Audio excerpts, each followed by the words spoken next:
Queensland ਵਿੱਚ ਕੋਵਿਡ-19 ਦੇ 186 ਨਵੇਂ ਕੇਸ ਦਰਜ ਕੀਤੇ ਗਏ ਨੇ, ਜੋ ਕਿ ਮਹਾਮਾਰੀ ਦੀ ਸ਼ੁਰੂਆਤ ਤੋਂ ਬਾਅਦ ਰੋਜ਼ਾਨਾ ਮਾਮਲਿਆਂ ਦੀ ਸਭ ਤੋਂ ਵੱਡੀ ਗਿਣਤੀ ਹੈ।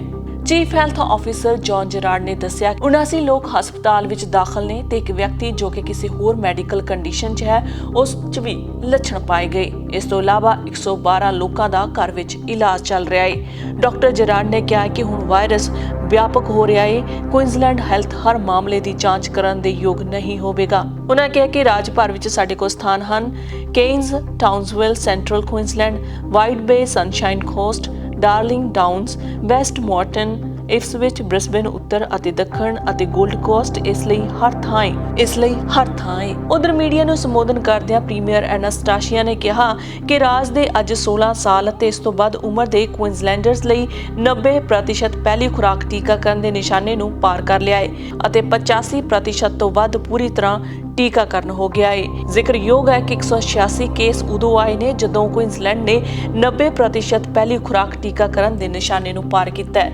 ਪ੍ਰੀਮੀਅਰ ਨੇ ਕਿਹਾ ਕਿ ਹਸਪਿਟੈਲਿਟੀ ਸਟਾਫ ਇੱਕ ਟੇਬਲ ਤੋਂ ਦੂਜੇ ਟੇਬਲ ਤੇ ਜਾਂਦਾ ਹੈ। ਪ੍ਰੀਮੀਅਰ ਨੇ ਕਿਹਾ ਹੈ ਕਿ ਅਜੇ ਸਾਡੇ ਕੋਲ ਬੂਸਟਰ ਡੋਜ਼ ਦੀ ਪੂਰੀ ਪ੍ਰੋਟੈਕਸ਼ਨ ਨਹੀਂ ਹੈ। ਉਹਨਾਂ ਕਿਹਾ ਕਿ ਜੋ ਲੋਕ ਬੂਸਟਰ ਡੋਜ਼ ਲਈ ਐਲੀਜੀਬਲ ਹਨ ਉਹ ਜਾ ਕੇ ਬੂਸਟਰ ਡੋਜ਼ ਜ਼ਰੂਰ ਲੈਣ।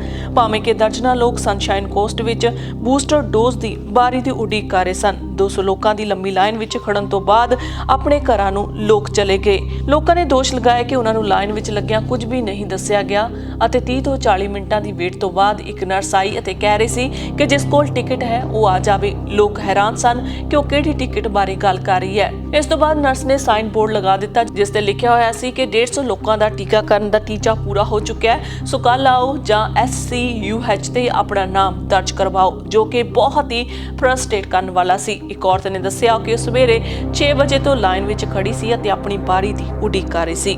ਇਸ ਦੇ ਨਾਲ ਹੀ ਪ੍ਰੀਮੀਅਰ ਐਨਾਸਟਾਸੀਆ ਨੇ ਕਿਹਾ ਕਿ ਮਾਸਕ ਕੁਝ ਖਾਸ ਖੇਤਰਾਂ ਦੇ ਵਿੱਚ ਜ਼ਰੂਰੀ ਹੋ ਗਏ ਨੇ। ਕੇਸਾਂ ਦੀ ਤੇਜ਼ੀ ਨਾਲ ਵੱਧ ਰਹੀ ਗਿਣਤੀ ਨੂੰ ਹੱਲ ਕਰਨ ਲਈ ਪ੍ਰੀਮੀਅਰ ਐਨਾਸਟਾਸੀਆ ਪਲਾਜ਼ੁਕ ਨੇ ਕੱਲ ਸਵੇਰੇ 5 ਵਜੇ ਤੋਂ ਸਿਨੇਮਾ ਘਰਾਂ, ਥੀਏਟਰਾਂ ਅਤੇ ਹਸਪਿਟੈਲਿਟੀ ਕਰਮਚਾਰੀਆਂ ਲਈ ਮਾਸਕ ਦੀਆਂ ਨਵੀਆਂ ਜ਼ਰੂਰਤਾਂ ਦਾ ਐਲਾਨ ਕੀਤਾ ਹੈ। ਉਹਨਾਂ ਕਿਹਾ ਕਿ ਸਿਨੇਮਾ ਘਰਾਂ, ਥੀਏਟਰਾਂ ਵਿੱਚ ਮਾਸਕ ਲਾਜ਼ਮੀ ਹੋਣਗੇ। ਇਹ ਸਰਪ੍ਰਸਤਾਂ ਅਤੇ ਸਿਨੇਮਾ ਘਰਾਂ ਅਤੇ ਥੀਏਟਰਾਂ ਵਿੱਚ ਕੰਮ ਕਰਨ ਵਾਲੇ ਲੋਕਾਂ ਲਈ ਅਤੇ ਹਸਪਿਟੈਲਿਟੀ ਸਟਾਫ ਲਈ ਵੀ ਜ਼ਰੂਰੀ ਹੈ। ਜ਼ਿਕਰਯੋਗ ਹੈ ਕਿ ਕੁਇਨਜ਼ਲੈਂਡ ਰਾਜ ਹਮੇਸ਼ਾ ਹੀ ਸੁਰੱਖਿਅਤ ਰਿਹਾ ਹੈ। ਇੱਥੇ ਬਹੁਤ ਹੀ ਘੱਟ ਕੇਸ ਆਏ ਨੇ, ਪਰ 186 ਕੇਸ ਆਉਣ ਦੇ ਨਾਲ ਸਿਹਤ ਵਿਭਾਗ ਕਾਫੀ ਚਿੰਤਤ ਹੈ ਅਤੇ ਲੋਕਾਂ ਨੂੰ ਕੋਰੋਨਾ ਵੈਕਸੀਨ ਦੇ ਨਾਲ ਬੂਸਟਰ ਡੋਜ਼ ਦੇਣ ਦੀ ਵੀ ਅਪੀਲ ਕਰ ਰਹੇ ਨੇ।